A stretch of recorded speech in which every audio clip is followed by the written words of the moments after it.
The massive space station Kepler-7 floated silently in the void between star systems. Inside its gleaming halls, Admiral Kim Tae-ho walked beside his team of human diplomats toward the main conference room. His uniform was pressed sharp, his medals catching the artificial light. Today would mark humanity's first formal meeting with the Zephyrian hegemony, a powerful alliance of 12 alien species that controlled vast regions of the galaxy. Captain Park Ji-woo carried a sealed briefcase containing detailed information about Earth's military capabilities. The weight felt heavy in his hands, not because of its contents, but because of what this moment meant for humanity's future among the stars. They had only been traveling between planets for 50 years, while these aliens had mastered space travel for thousands. The conference room doors slid open with a soft hiss. The sight inside made Lieutenant Commander Lee So-young pause for just a moment. 12 different alien species sat around a curved table that seemed to be made of pure light. Some aliens were tall and crystalline, their bodies reflecting rainbow colors. Others appeared to be made of living energy, floating above their chairs like glowing clouds. The lead representative was a Vorthak, one of the crystal beings. Its voice came through a translation device that made it sound musical, like wind chimes. "Welcome, young humans. We are pleased to meet another species, taking its first steps into the greater galaxy." Admiral Kim bowed slightly, following diplomatic protocol. "Thank you for agreeing to this meeting. We hope this marks the beginning of peaceful relations between our peoples." "Of course," replied a Luminari delegate, its energy-based form pulsing with what might have been amusement. "We always welcome new civilizations, especially those who show potential." General Han Min-soo noticed the way the alien said that word. There was something condescending about it, like an adult speaking to a child who had just learned to walk. "As part of our introduction," Captain Park began, "we would like to share information about our defensive capabilities." He opened his briefcase and activated a holographic display that showed various human weapons and spacecraft. The reaction was immediate. Several aliens began making sounds that the translators identified as laughter. The Vorthok representatives' crystalline body chimed like broken glass. The Luminari delegates pulsed brighter, their energy forms flickering with what was clearly amusement. "These are your weapons?" asked another alien, this one resembling a giant insect with multiple eyes. "These simple metal projectiles." The display showed human railguns, missiles, and nuclear warheads. To human eyes, they represented centuries of engineering progress and devastating power. To the aliens, they were apparently objects of comedy. Lieutenant Commander Lee kept her face neutral as she explained, "Our kinetic weapons system can accelerate projectiles too." "Kinetic weapons." The Vorthok cut her off, its chiming laughter growing louder. "You still throw rocks at your enemies, just faster rocks." A different alien, one that looked like a walking tree made of metal, gestured dismissively at the human display. "Our plasma lances can slice through entire moons. We have quantum disruptors that can phase matter completely out of existence. And you bring us bullets." General Han's jaw tightened slightly, but his training kept him calm. These aliens clearly had no understanding of human military doctrine or the effectiveness of their weapons. "Perhaps," said the Luminari ambassador, its tone becoming more patronizing, "you would benefit from seeing real weapons." The alien activated its own display, showing massive energy cannons that could apparently destroy asteroids with single shots, shields that could turn aside any attack, and ships that moved faster than anything humanity had ever built. Dr. Yoon Hana, the human military analyst, studied the alien weapons carefully. They were certainly impressive, but she noticed something interesting. All of their defensive systems seemed designed to counter energy-based attacks. Their armor was built to disperse heat and deflect plasma. She wondered if they had ever fought an enemy that used different tactics. The Vorthok representative stood, its crystalline form catching the room's light. Young humans, your enthusiasm is ... charming. But you must understand, the galaxy is a dangerous place. There are threats out here that would destroy your primitive ships before you could even fire your chemical rockets. Chemical rockets, repeated another alien with obvious disdain. Do you also fight with swords and shields? Admiral Kim remained diplomatic, despite the growing tension. We appreciate your concern for our safety. What do you propose? Simple, the luminary replied, its energy form brightening. Accept our protection.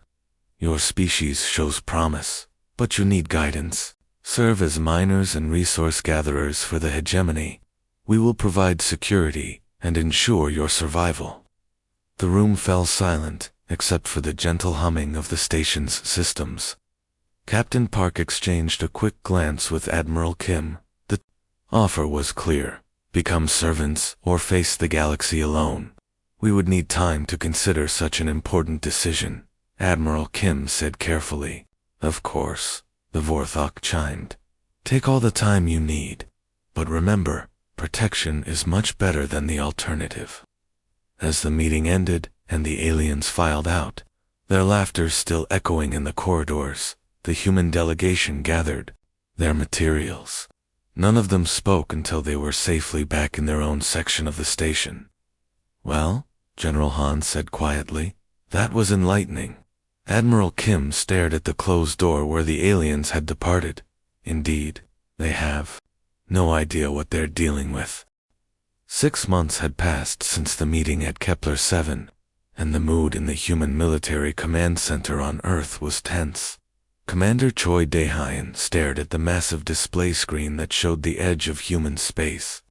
Red dots marked the positions of alien warships, and there were far too many of them. How many now? Asked Dr. Yunhana, walking up behind him with a cup of coffee in her hands. Dark circles under her eyes showed she had been working late again. 312. Ship's Commander Choi replied, without turning around. They arrived yesterday and took positions at every major jump point into our territory. The Zephyrian hegemony had not been happy with humanity's polite rejection of their protection offer. What started as gentle suggestions had quickly turned into demands, then threats. And now this overwhelming show of force. Captain Nam Yujin burst through the command center doors, holding a datapad. Admiral Kim needs to see this immediately, he said, breathing hard as if he had been running. The ultimatum just came through on all channels. Admiral Kim Tae-ho was in his office reviewing battle plans when Captain Nam knocked. The admiral looked older than he had 6 months ago, the stress of preparing for possible war showing in his gray hair and tired eyes. What do they want now? Admiral Kim asked, though he suspected he already knew. Captain Nam activated the holographic display in the center of the room. The image of the Vorthok representative appeared, its crystalline form glowing with cold light. The recorded message began to play. People of Earth. The alien's musical voice filled the room. You have had sufficient time to consider our generous offer. Your continued refusal to accept our protection shows dangerous arrogance for such a primitive species. Admiral Kim's hands clenched into fists, but he remained silent as the message continued. Therefore, we give you 30 of your standard days to reconsider. Accept our guidance and become productive members of the galactic community. If you refuse. The alien paused, its crystalline body pulsing with threatening colors. We will be forced to provide educational warfare. Your military capabilities will be permanently disabled, and your species will learn the price of defying superior civilizations. The message ended, leaving the room in silence. Admiral Kim stared at the empty space where the hologram had been, his mind already working through possible responses. Educational warfare, he said quietly.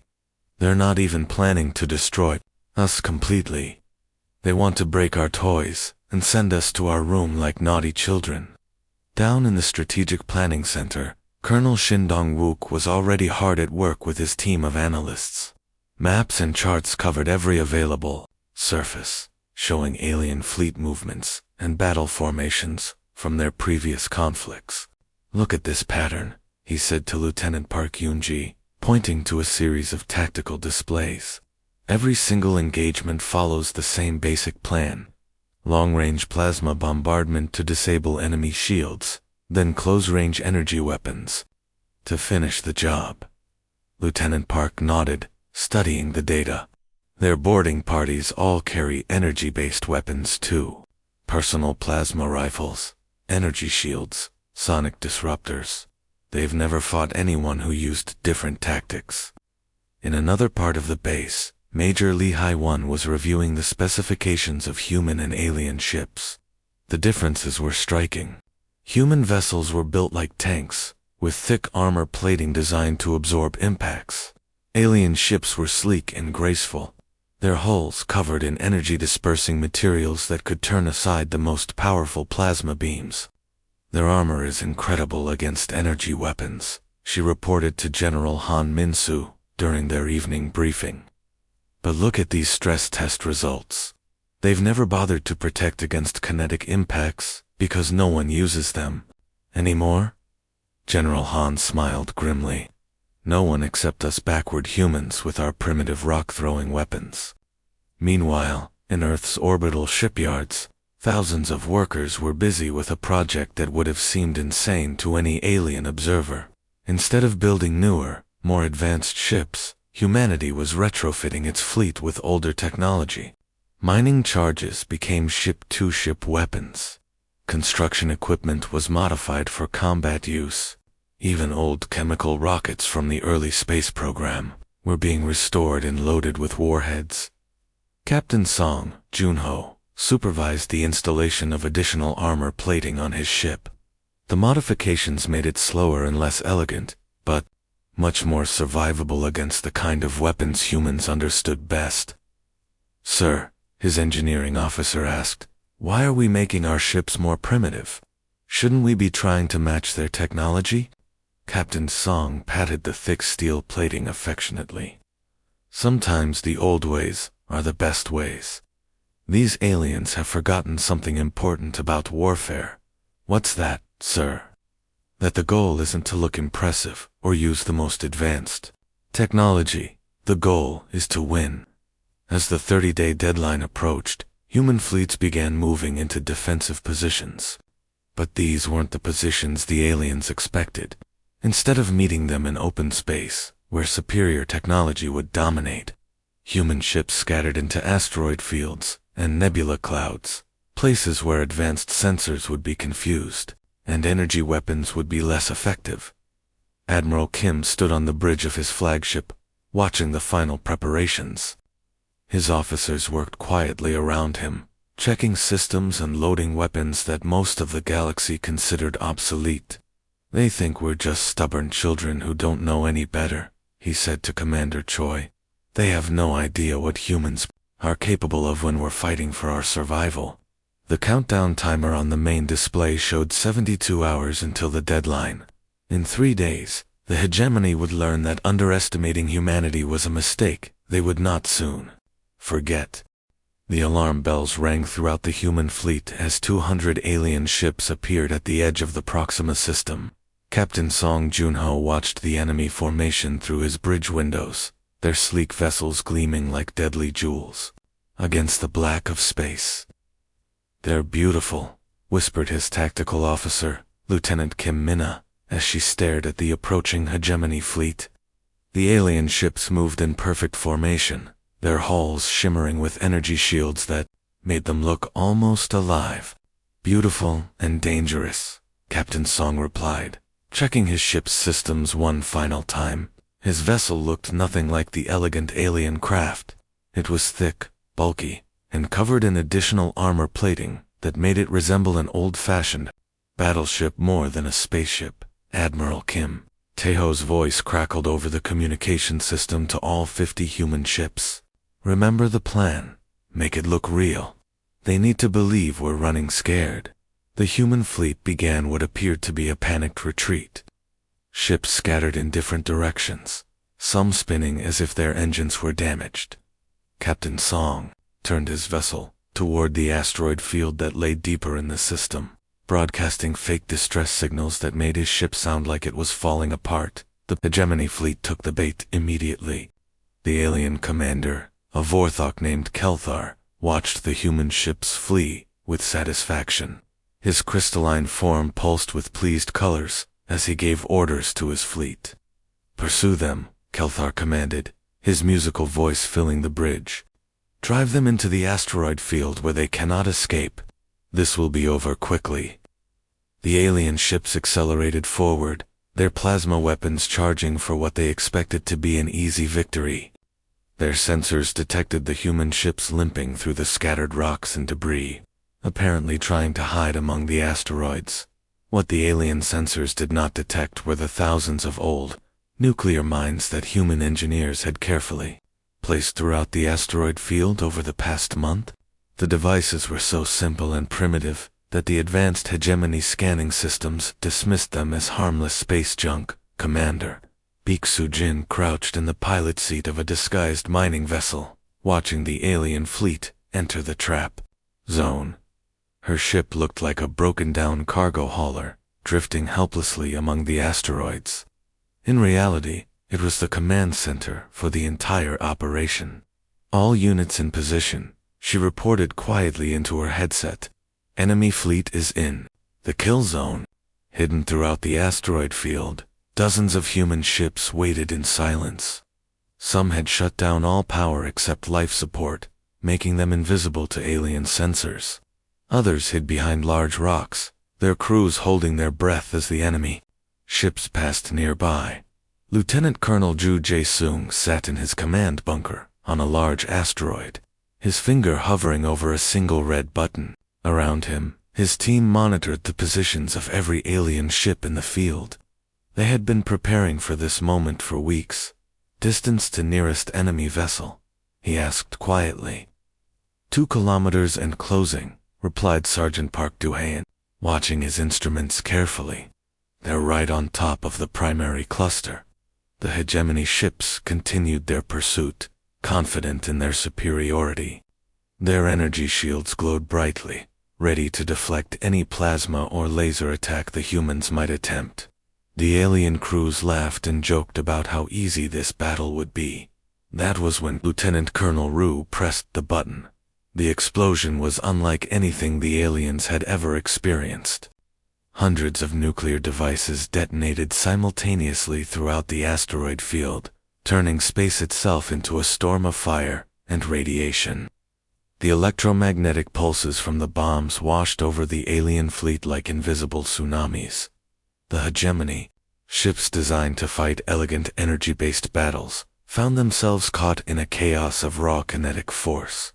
Their shields, calibrated to deflect plasma beams and laser arrays, offered no protection against the crushing waves of nuclear explosions and flying debris.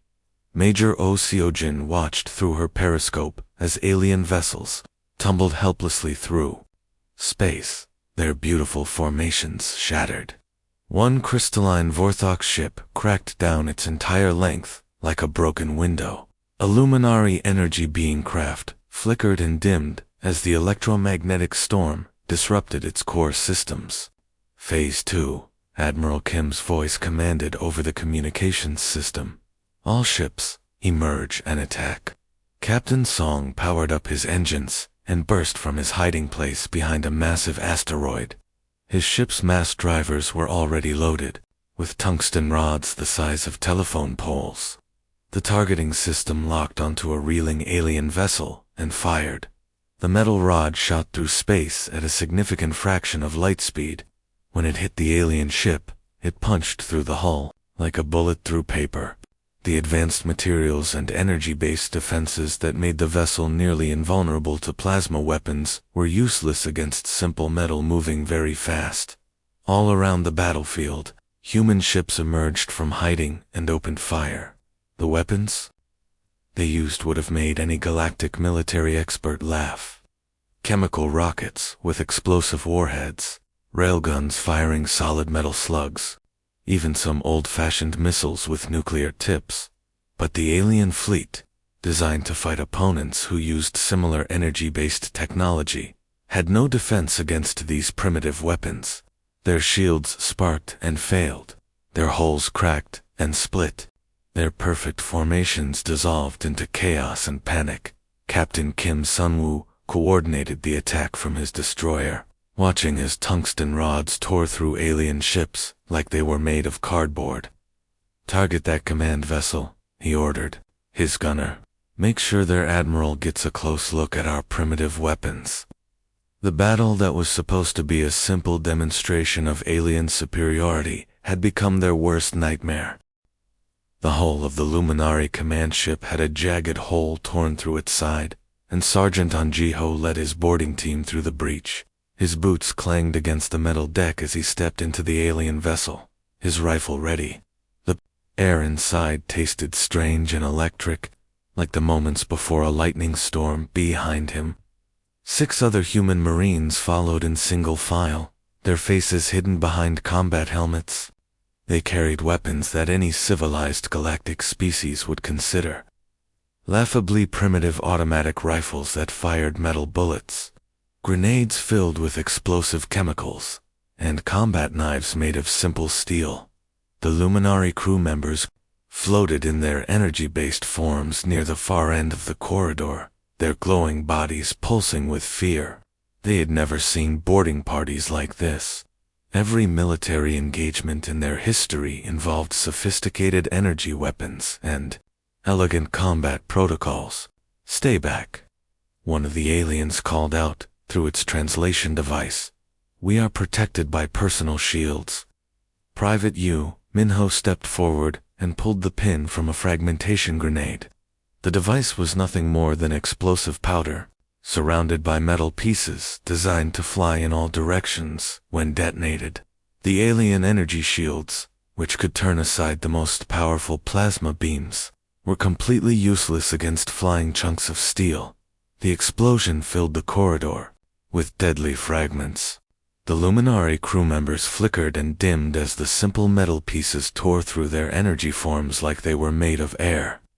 Within seconds, the corridor was silent except for the ringing in the humans' ears. On another captured vessel, Captain Jung, the one moved methodically through the ship's engineering section. She carried a bag filled with basic explosive charges, the same kind used in mining operations. Back on Earth, the Vorthok engineers watched helplessly as she placed the simple devices on their quantum disruptors and plasma generators. "Please," one of the crystalline aliens chimed desperately. "Those weapons represent thousands of years of technological advancement." Captain Jung looked at the alien through her helmet visor. "Sometimes the old ways work best," she said, pressing the detonator. The explosions were not elegant or sophisticated. They were just controlled chemical reactions that released a lot of energy very quickly. But they were more than enough to destroy equipment that had never been designed to withstand such crude attacks. Meanwhile, in space around them, the battle continued with devastating efficiency.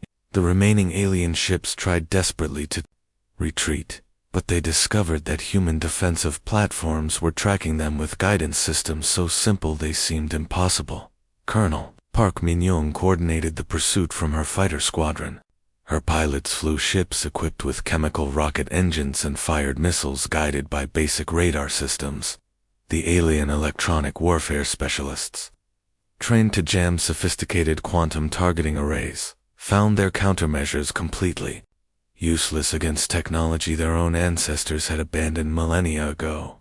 "Target the fleeing cruiser," Colonel Park ordered, watching as one of the largest alien ships tried to escape toward the system's edge. "Show them what our primitive missiles can do." The missile that struck the alien cruiser was a simple design: chemical fuel, metal guidance fins, and a warhead filled with conventional explosives. It had no quantum processors, no plasma containment systems, no advanced materials. It was just a flying bomb, the same basic concept that humans had been using for centuries. When it hit the alien ship's hull, the explosion tore through armor, designed to disperse energy attacks but never tested against plain old-fashioned detonation. The cruiser split in half, its crew barely having time to send a distress signal before their vessel broke apart. Admiral Kim watched the battle from his command ship's bridge, receiving reports from across the engagement zone. Commander Lee stood beside him, translating intercepted alien communications that painted a picture of complete chaos in the hegemony fleet. The Vorthok commander is calling for immediate retreat, Commander Lee reported, listening to his headphones. He's saying their weapons are impossible, and their defensive systems are useless. Impossible weapons, Admiral Kim repeated, with grim satisfaction. They mean bullets and bombs. The alien fleet's attempt to withdraw turned into a rout as human ships pursued them with relentless efficiency. Captain Juan Jamin commanded a squadron of destroyers that had been retrofitted with old mining equipment repurposed as weapons. His ships fired streams of metal pellets that turned alien hulls into sieves. The space around Proxima Station became filled with debris from destroyed hegemony vessels. The sleek, beautiful ships that had entered the system with such confidence were now twisted wreckage floating among the asteroids.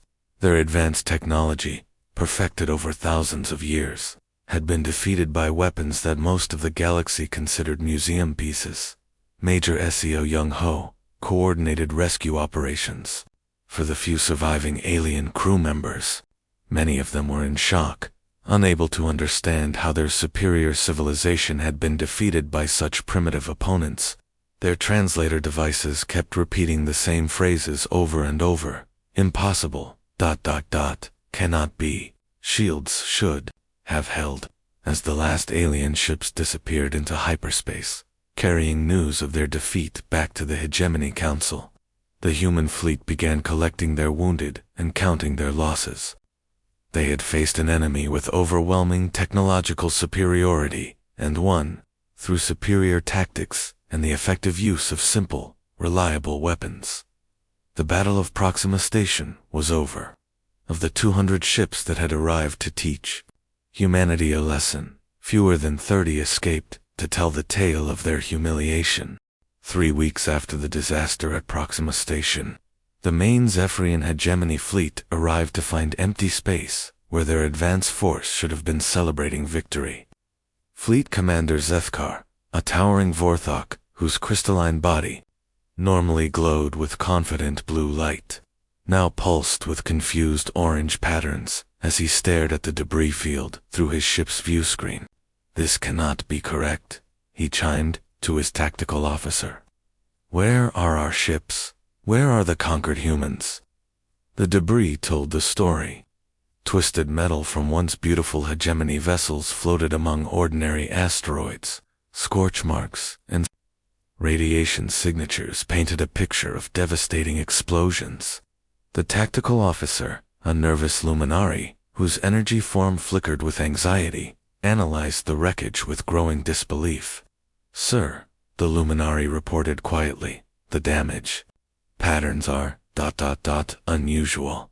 These ships were destroyed by kinetic impacts and chemical explosions. No plasma scarring, no energy weapon signatures." Commander Zethkar's crystalline form shifted to deep red, the color of Vorthok rage. "Primitive weapons. Our advance fleet was destroyed by rocks and chemical bombs." On Earth, Dr. Hong Jae-soo sat in her intelligence center, headphones clamped over her ears, as she listened to intercepted alien communications. The hegemony fleet was in chaos, their commanders arguing about impossible battle results and demanding explanations that made no sense. "They keep saying the same thing," she reported to her supervisor, Commander Park Hyun-woo. "Their entire military doctrine is useless against kinetic weapons. They literally don't know how to fight enemies who use bullets and bombs." The news of humanity's victory spread through the galaxy faster than the hegemony could control it. Species that had never dared to resist the alien alliance suddenly began asking quiet questions about human military technology. Ambassador Kong Hejin received the first official diplomatic message from the Keltharian Republic, a confederation of mining worlds that had been forced to serve hegemony interests for over a century. The message was simple but revolutionary. "We would like to discuss purchasing human weapon designs. Within days, similar requests arrived from dozens of other species. The Rigelian Trade Federation wanted to buy human missile technology. The Centauri Collective asked about nuclear weapons. Even the peaceful Botanical Alliance inquired about defensive systems that could stop energy-based attacks. General Han Minsu reviewed the intelligence reports with amazement. They're all asking for the same things, he told Admiral Kim during their morning briefing. Simple kinetic weapons, chemical explosives, basic defensive armor. Everything the hegemony considers primitive. The Hegemony Council met in emergency session on their capital world of Nexus Prime. 12 species that had dominated the galaxy for millennia now faced a crisis that threatened their entire power structure. The humans, those backward newcomers, who barely understood space travel, had exposed a fundamental weakness in their military might. Council Speaker Velthera, an ancient Vorthok whose crystalline body bore the scars of 1,000 battles, addressed the assembly with growing desperation. How do we fight an enemy whose weapons pass through our shields like they don't exist? How do we defend against projectiles that our sensors dismiss as harmless debris? The military supreme commander, a luminary named Coranal, flickered with embarrassment as he delivered his report. Our entire fleet structure is designed around energy-based combat. Our armor disperses heat and plasma. Our shields deflect coherent energy beams against kinetic weapons. ... We are defenseless. Meanwhile, the hegemony's final ultimatum arrived at Earth through diplomatic channels. The message was desperate now, demanding immediate human surrender and threatening total annihilation with their full fleet of over 1,000 ships. Admiral Kim read the alien demands in his office, then activated the recording system to send humanity's response. His weathered face showed no fear, only quiet confidence as he spoke to the camera. To the Zephyrian Hegemony Council, he began, his voice steady and calm. You assumed our weapons were primitive because they were simple. You forgot that sometimes the simplest solution is the most effective one. You wanted to teach us about superior firepower? Consider that lesson received. He paused, letting his words sink in before continuing. Now here's a lesson in return. Underestimate humans at your own peril. We didn't become the dominant species on our planet by having the fanciest technology. We survived because we learned to use whatever works, and we never give up. The transmission ended with tactical displays showing human fleets mobilizing across 3 sectors. Ships that looked crude and bulky compared to alien vessels, but carried weapons that had already proven their deadly effectiveness. Commander Lim Sora monitored hegemony communications as internal conflicts erupted throughout their territory. Member species questioned their supposedly invincible military. Some began secretly negotiating with human representatives. Others demanded new leadership that could adapt to this changed galaxy. Lieutenant Colonel Chen Minho established contact protocols with newly independent worlds.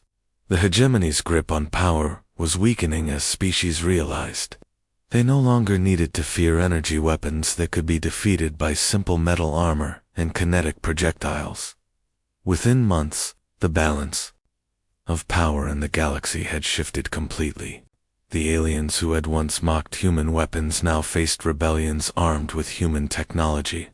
The species that had offered humanity protection now needed protection themselves. Admiral Kim stood before the view screen of his flagship, watching as another alien delegation approached under diplomatic flags. These weren't conquerors offering servitude. They were equals, seeking alliance with the species that had rewritten the rules of galactic warfare. The hegemony had made 2 fatal mistakes. First, they mocked human weapons. Last, they fought the humans who wielded them.